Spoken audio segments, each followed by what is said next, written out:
Welcome to TechMark Pod, where we innovate, discuss, and discover the dynamic intersection of technology and marketing. In each episode, we explore how businesses can leverage both to drive growth and innovation. Meet Alvin, our esteemed host for TechMark Pod. With over 15 years of experience as a renowned marketer, project manager, and software as a service architect, join us as we uncover the unique value proposition of integrating technology and marketing strategies, helping you stay ahead in this fast-paced digital world. Hi everyone, welcome to TechMark Pod.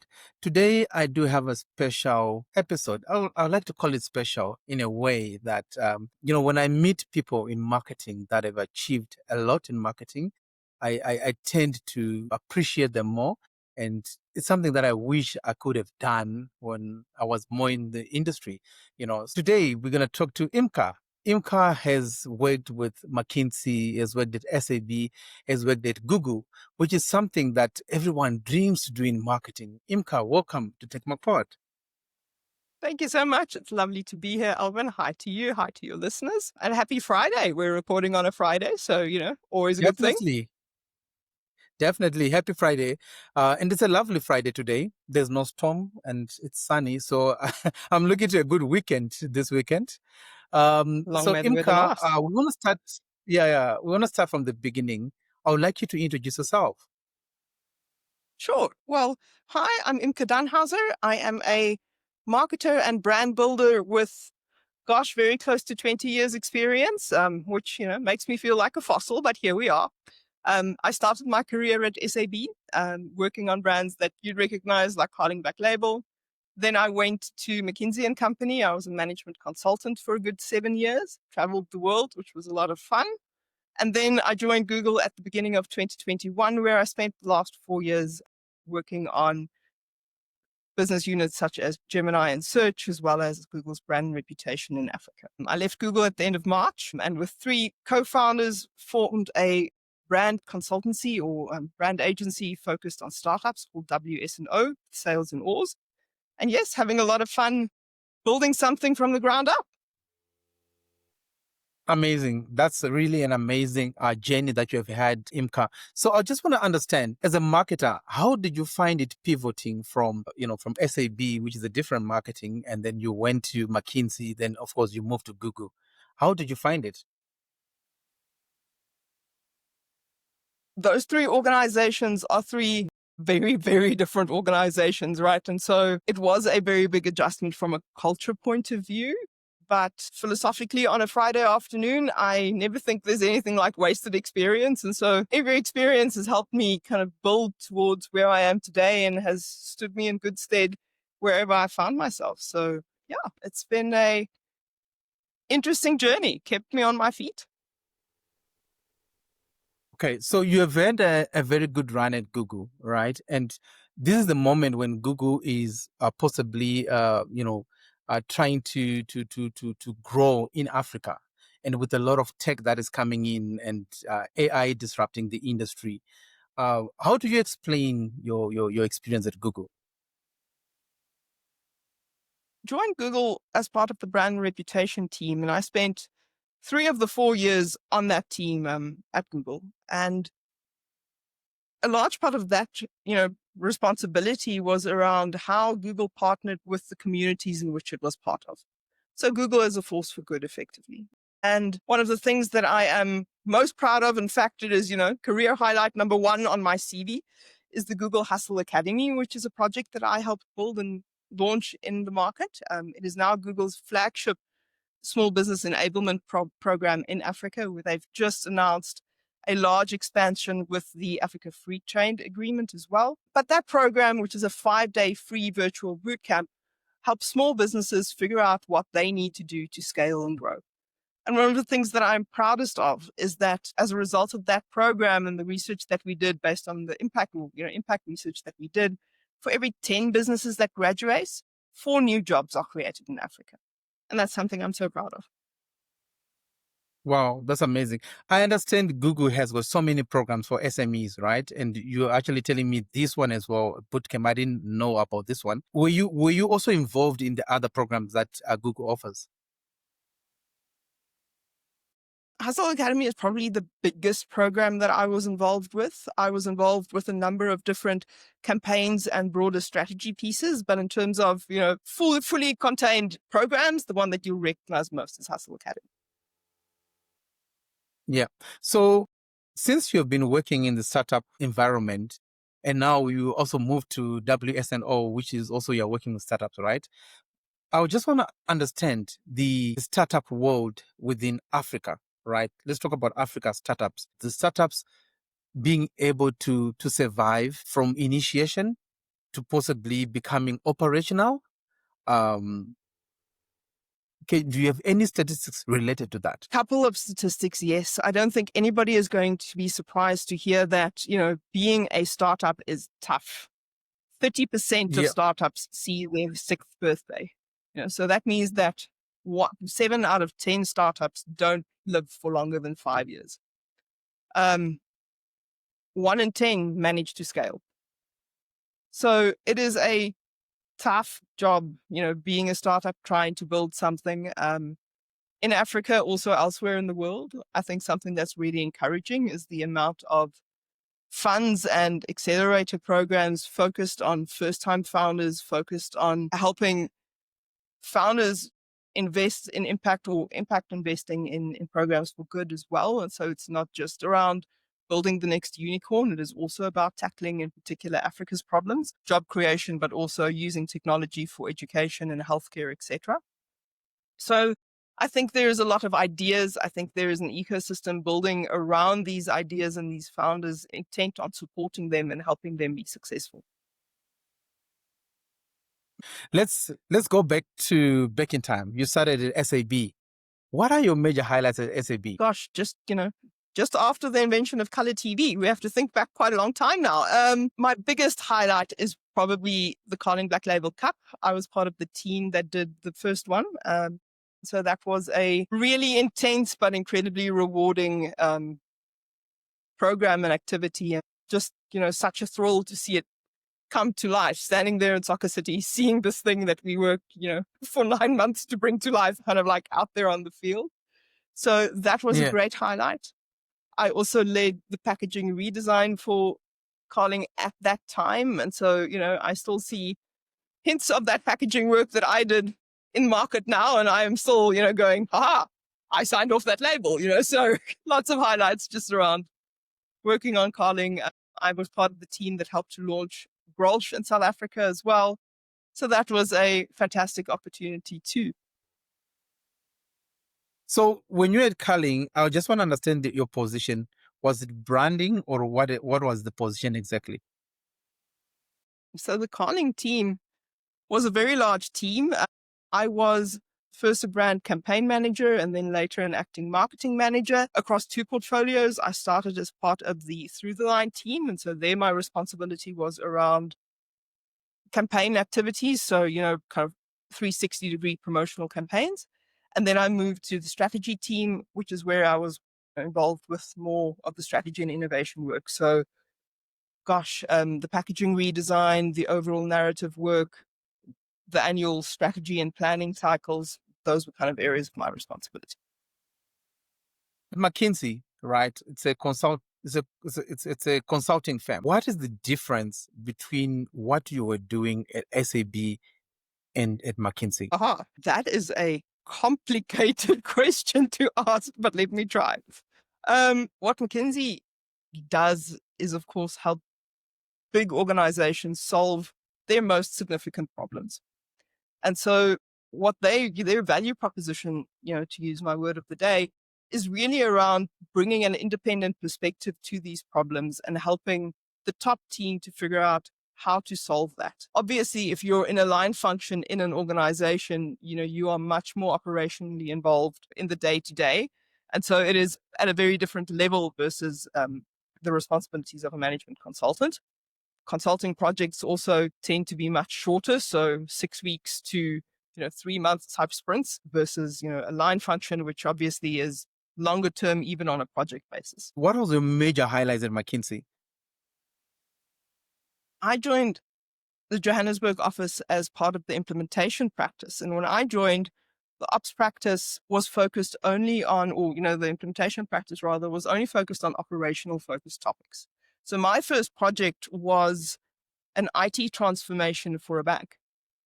Now, I did not want to necessarily work in either IT or banking. So, I had the opportunity to help build out a marketing and sales focused implementation practice for the region.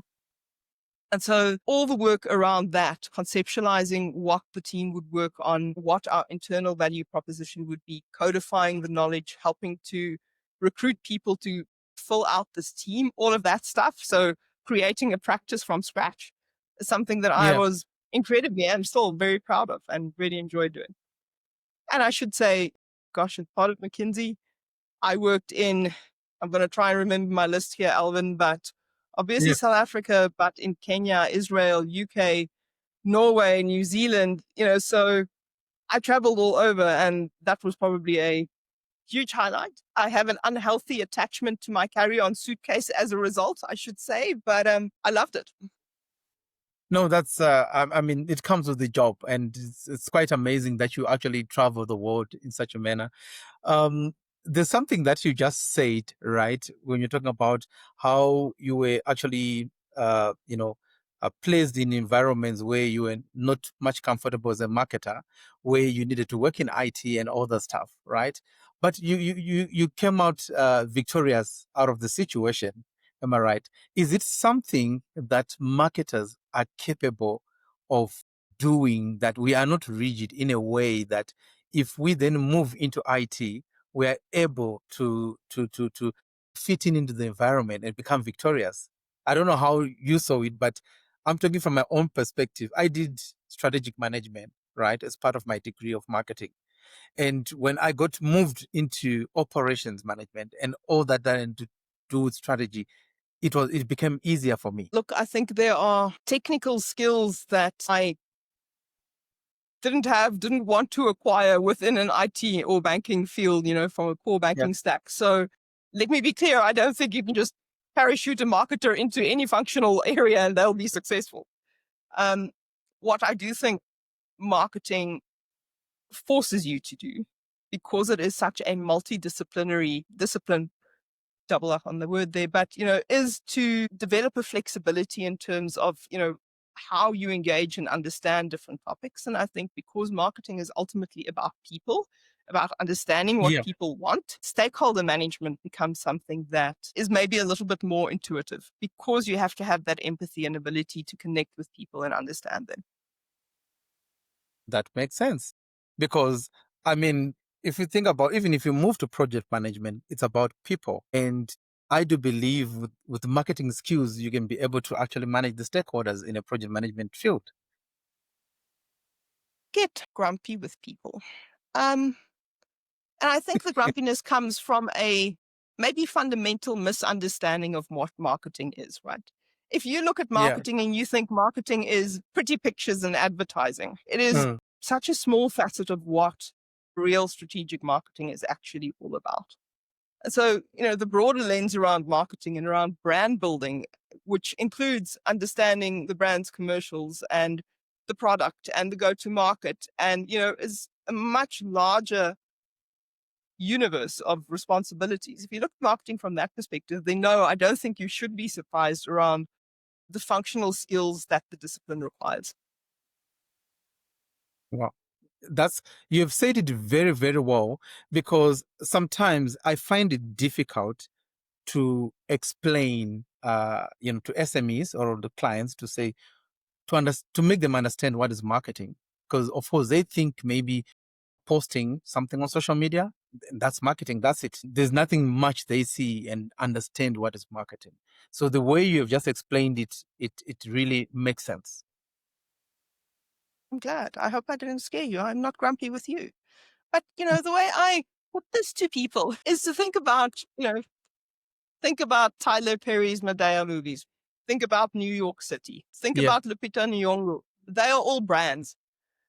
Right? Like, brand is not just advertising. Like, brand building is not just that sponsored, paid for communication. And everything that your stakeholders touch, and I want to make clear, not just your customers. So if you think about, the land of a startup, everything that your investors experience contributes to what they perceive your brand to be. Equally, everything that your customer touches. And if those touch points are not consistent in telling the same story, or even worse, are contradictory, that does very real damage to your ability to retain people in the long term, and just the trust that people have in your business. And so there's a very real implication to this decision to not invest in brand building. I have a number of go-to examples in this regard, but imagine for a moment if you are Yes. investing in software that purports to make life easier, right? Like it is a fully integrated suite of business intelligence things that, press of a button and it's there. The thing that they're selling you is that you don't have to have a statistics degree to get insights from this thing.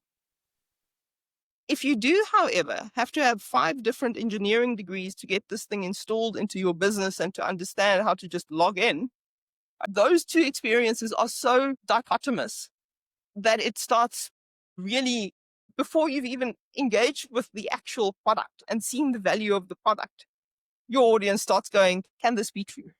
Is this real? And what lessons did you take away from Google as you left Google this year? So I was fortunate enough to be part of the Google for Startups team, or supporting that team specifically in startup mentorship, as well as being part of the selection committees for a number of the accelerator programs that Google has run over the years. And those lessons have really stuck with me as we've thought about WS&O and our own go-to-market model and operating model, right? So what is minimum viable product?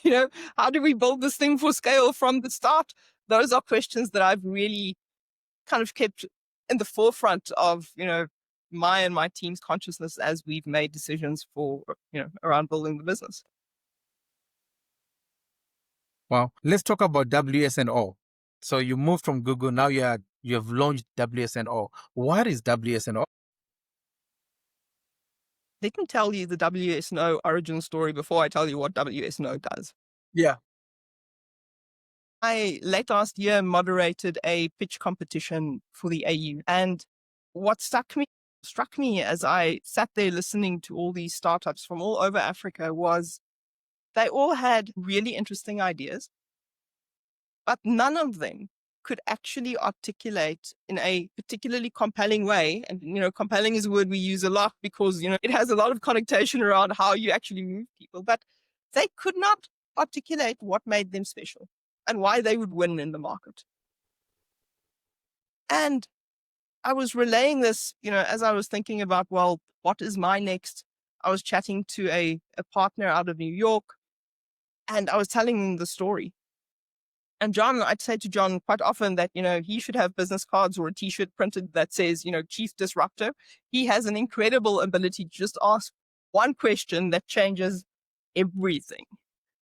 And the question he said to me, what happens if startups could actually harness the power of a brand? If they knew and had the skills to build a brand from the day one.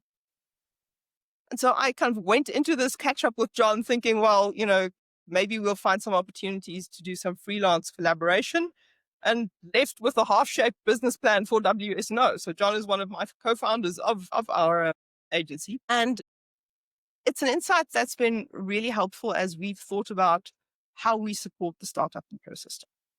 Right. And as we started interrogating, this hypothesis of ours around, startups needing to get smarter around brand, we realized that it was actually a pretty significant issue. If we look at things like, CB Insights' data around the reasons for startup failure, 2 of the top 3 reasons have as a root cause a lack of value proposition. And so it is a very significant issue. And it is not just around your brand. It also shapes, your product market fit. It shapes your storytelling and kind of the narrative that you use to engage investors, potential talent and customers. And it helps you to develop a product roadmap that, matters to your target audience, as opposed to trying to just add bells and whistles that are completely irrelevant. Let me give you an example. Based off my, AU moderation experience here, one of the founders had a fantastic product, but his target audience was all the farmers in Africa. Now think about all the farmers in Africa. That then, Yeah, in of course. theory, includes the largest exporter of table grapes in the Southern Hemisphere, as well as a subsistence farmer in Kigali. Those two people have got very little in common in terms of actual needs and product features and investment ability, and very, very different needs. So if you're trying to develop a product that has these two, kind of people in your product universe, you are either going to do something that is so high level and generic as to be completely unhelpful, or you're going to Definitely. engineer all of the features, just, all of them, which is going to be an over-engineering, right? Like your subsistence farmer probably not going to be able to afford it if you're designing something that, this huge commercial farmer needs. If you're designing for your subsistence farmer, this huge commercial farmer Yeah. is probably not going to see this to be as valuable. And so Yeah. a value proposition just becomes such a foundational thing. And that's what we help founders do, is build this value proposition that underpins not just their brand, but also, how they are telling their stories and building their product roadmap going forward. It really becomes very fundamental, the way you are saying a value proposition. It reminds me of a story. So in 2020, we actually came up with our own farmers marketplace. It was called Urengi Marketplace, right?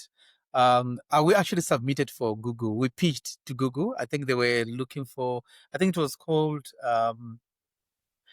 they had a program. I forgot the name of the program back then, but we submitted our proposal, but we lost on that proposal because I think there was also another well-established farmers kind of marketplace, almost the same thing that we were doing, but of course theirs was already about maybe 4 or 5 years in the market before COVID, you know. So whilst you are talking about that, I mean, we really had to think of our niche market. Who did you want to serve, and we had that in mind. Who we're going to serve. We're not going for the rest of Africa. We're not going for the whole of South Africa. We wanted to start with a piloting kind of a market before we even stretch ourselves to the next province or the whole of South Africa, basically, or all the commodities that we could get onto the platform. So definitely a value proposition is something of importance. And I want to ask you a question is, so how do you get, the startups to understand their value proposition? Because this is the work that you're doing at WS&O, right? Is the work that we're doing at WS&O, and that's a great question, actually. Our foundational belief is that the founders need to do this themselves. The work that the founders do, because they are so much closer to their vision and the business and where they're wanting to take this, will, of course, be a lot stronger. We also know that founders move fast. And so the fact that the founders are involved so closely in this development process means that it goes a lot faster than if they were to brief us, we'd go away, develop it, have a revert, come back. So a traditional consulting model, in other words. So that's a long-winded way of saying that we do a capability building program with our founders. We take them through 5 different modules. The first module is really around defining what is their founding question, what is the question, the what if that lies at the heart of their business. We look at macro environmental trends. We define the job to be done from a, kind of like disruptive strategy point of view. So we really lay the foundation for the program. Then we move into target market insights. And there is a typical, wail and gnashing of teeth, because the first thing we make them do is to pick an audience. One, not all the farmers in Africa, one audience. And then we get really deep on that. So rather than just doing what founders are often quite guilty of doing, which is sticking with, addressable market and pain points, which are observational level data at best, we really start digging into the psychographics. Why does this matter? And the why is important because that's where the emotional connection to your audience lies. An emotional connection is at the root of building a strong brand. Even in business to business, even if you're selling accounting software, it matters. And so that's what we really do in module 1, is dig into your target audience insights. Module 2 says, well, no business is an island. So who are the competitors? And very often I get startups going, no, but we're new to the world. We don't have any competitors. And that is just, sorry to be the bearer of bad news, not true. If you really start looking around, your target audience is fulfilling their need in a different way at the moment. My go-to example here is getting to the airport. I still got to the airport before Uber existed, right? I maybe got a lift and drove myself and parked my car at the airport, but I was still able to get to the airport. And so the first thing that we do in this module is to understand who the direct and indirect competitors are.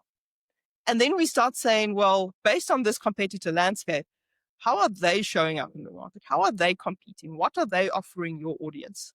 And more importantly, what are the expectations and category norms that they are establishing? In other words, what are the things that you have to do because this is what your audience has learned to expect? And then we go, okay, now that we know what the landscape is, where are the gaps? Where are the white spaces and areas of opportunity that you can really own and differentiate yourselves? And then now I have to count on my fingers. Module number 4 puts all of that together. If you think about, target audience is one point of the anchor, or, one point of the spectrum. The other point here is around understanding your attribute, your unique differentiator, that one thing that makes you unique and special and that can't really be easily copied by competitors. And through a value proposition, and that's ultimately what a value prop is, right? Is connecting those two things. Value prop, we want to boil this thing down, is you articulating, how do I meet my target audience need in a way that nobody else can? That's what we're doing. So we put that all together. And then in our final module, we talk about how do we actually, we talk about the so what. A value proposition is an internal strategy document. It's not something you put in as a slogan or slap onto your website. And so our last module is around how do we translate this value prop into market-facing assets and into a story. We're very lucky. One of my co-founders is the ex-head of communication for Google in Africa and a long-time founder, mentor, and Google for Startups coach as well. And so Dorothy has an amazing ability to just, find the human connection in storytelling. And so she really pushes startups around, well, okay, how do you boil this down? How do you tell the story at the heart of what you're doing in a way that, investors understand and your target audience understands and the media will kind of get and, respond to. And so storytelling is something that we do a lot of throughout all 5 modules of the program and then really culminates in a in-depth masterclass at the end as well.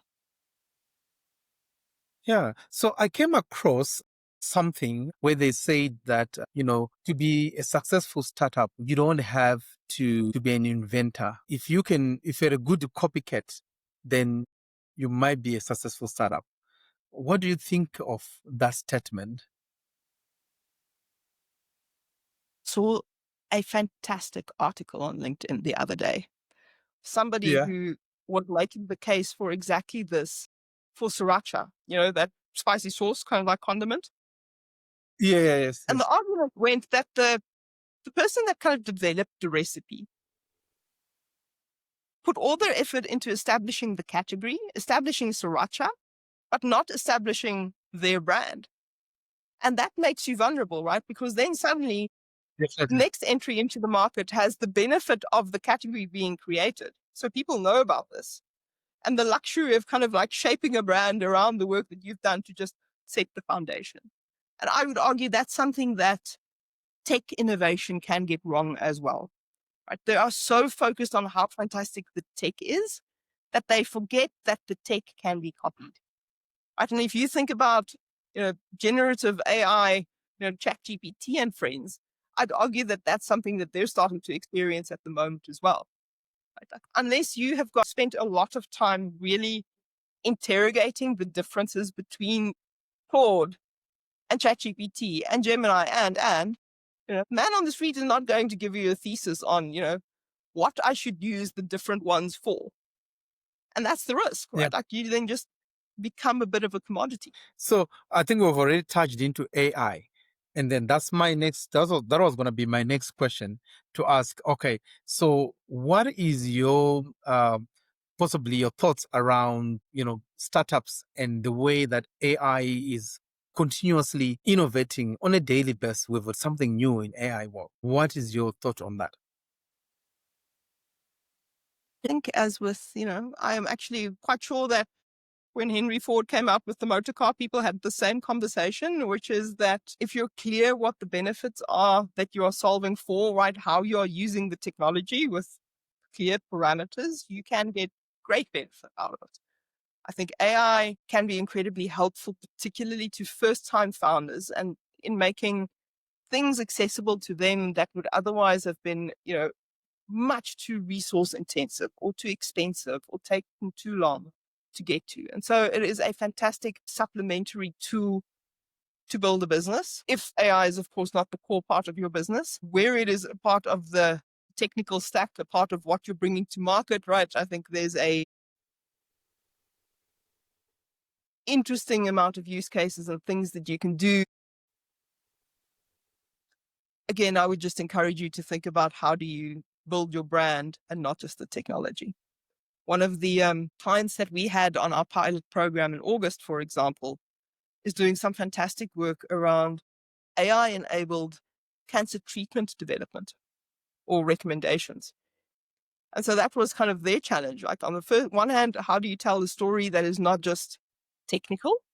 And on the other hand, how do you develop this as a brand, bearing in mind that, you're probably not going to remain the only entry in the category forever. So let's assume that I'm an SME or a startup, right? There's always a question where SMEs don't understand the difference between a brand, sales, marketing. Those three things. Would you mind differentiating them? Sure. Without getting into textbook definitions here, let me give it a shot. Tell me if you think this makes sense or not, Alvin. Brand, think about the brand as the umbrella. It is the culmination of both experience and expectation, right? So experience in that all the touch points that I have, engaged with in the past has shaped what I believe about this brand at the moment. Also expectation, because that has given me a anticipation of, what future engagements will look like, or, the level of service or standard of product that I can expect. Shorthand for decision making, maybe the best way to put it, right? Like it is that little piece of real estate in somebody's head that helps them when they're thinking about, having to make a decision. They don't have to interrogate and go do a, 3-day long research haul. They can just go, oh, okay, but I know what I'm expecting. So that's brand. Marketing deals very much with how they shape and build this perception. And so if you really want to put a fine point on it, marketing is around demand generation. It is around creating a long-term pull for your product. Shorter term, and I don't want to be pelted with rotten tomatoes in the street, so I won't offer too many thoughts on sales, but shorter term is much more focused on lead generation, around converting. And there was some interesting research that came out last year that said, only 5% of your target market is in an active sales period at any given time. And so lead generation and lead conversion, which is what sales is more focused on, focuses then on that 5%. Whereas marketing focuses on the full 100, creating demand. So whenever the rest of the market moves into their active sales window, the sales team can capitalize on that and convert that into sales. So sales is a function of marketing, am I correct? Dude, whoa, they are a separate discipline with a separate skill set, but sales and marketing need to work very closely together. Okay. You're know why stretching I my ask? diplomacy on a Friday afternoon here, Alvin. My experience. So I had an experience with an SME some years back, right? Because the understanding of sales and marketing is different from one person to the other. All right. So they said they've got a college and they said they want students to sign up for their college. Right. And as marketers, what did we do? we of course started the market, and then we created lead generation ads, then to get those students to sign up for that college, right? But then we realized that there was strategy, that is what we formulated, and then there was operational, right? And then we were lacking now the sales part, which is where they're supposed to close those leads. So they ended up having hundreds and hundreds of students sitting in a CRM system, but no one to close the leads. And they still blame the marketing company to say, you're supposed to close the leads. I mean, another way of thinking about it is that marketing is probably a bit more one-to-many is maybe a good way of thinking about it, right? It is a bit more mass channel. Yeah. Whereas if you think about sales, and particularly B2B sales, B2B2C sales here, that engagement is done in a lot more of a one-on-one relationship-based way. And the phenomenal salespeople that I've encountered are people who really understand, that this should be a win-win type thing. So they kind of seek to help their client to achieve their objectives as well. Yeah.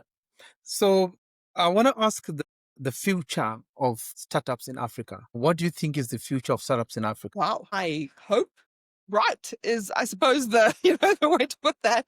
I think that we have no shortage of talent.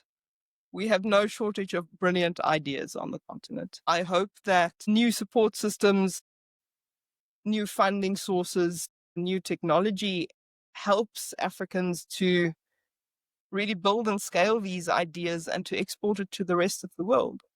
I think our ingenuity is something that can tackle problems here and elsewhere too. And so it is really just for want of an opportunity. And I really hope that that's something that all startups have a generous plenty of in the future. I think coming from you, I would like to assume that you are well traveled, right? What you have seen in the world and what you possibly have seen back home in South Africa. How are we comparable to the world? In what regard? In the startup, I'm talking startup environment, basically. Good question. And not, like if I think about the breadth of my travels, they were kind of done maybe a little ahead of my, really startup focused time. If I think about how I am, if I think about the venture capital funds that I'm kind of like looking at the moment to partner with us in bringing WS&O's offer to startups, I see a lot more focus on scaling quickly, on return on that capital, venture capital investment, on being the next unicorn. Elsewhere in the world, where I've seen a lot more focus on, tech for good, using tech and startup innovation to help solve real problems, right? And so it feels, I don't want to say altruistic. I think you can do good and have profit at the same time, but it does feel like there might be more of a focus on solving bigger problems. My last question. I wanted to ask, do you think Africa is ready for our own AI, artificial intelligence, as for Africa, by Africans? I think it is an imperative, Alvin. If you think about how large language models are built, right, it is scraping existing information. And if Africans are not well represented, if Africa's indigenous knowledge and, culture and perspectives aren't represented, that bias will be baked into the core of the model. And yes, I think, a model where diverse perspectives and, diverse knowledge systems is better represented can only help and improve, technology and, quality and how we think about problems more broadly. Thank you. I think it kind of makes sense. You know what, Imke, it's been a pleasure just talking to you. Do you have any parting words? Thank you. It has been lovely to chat to you as well, Alvin. Beyond go forth and have a wonderful weekend, I will remind any startups watching that asking the tough questions, being willing to really focus and getting clear on what makes you unique is critical for your success. So absolutely ask yourself those questions. If we can help, look us up, www.withsalesandalls.com. We'd be happy to have a chat. Thanks for having me, Alvin. It's been a pleasure. I enjoyed talking to you. I wish we can have more conversations in marketing, but we ran out of time. But we'll definitely have another conversation. Have a lovely weekend. Thank you, everyone, for watching TechMark Pod. Don't forget to subscribe, like, and engage, and comment, and share this episode with your friends. See you in the next episode.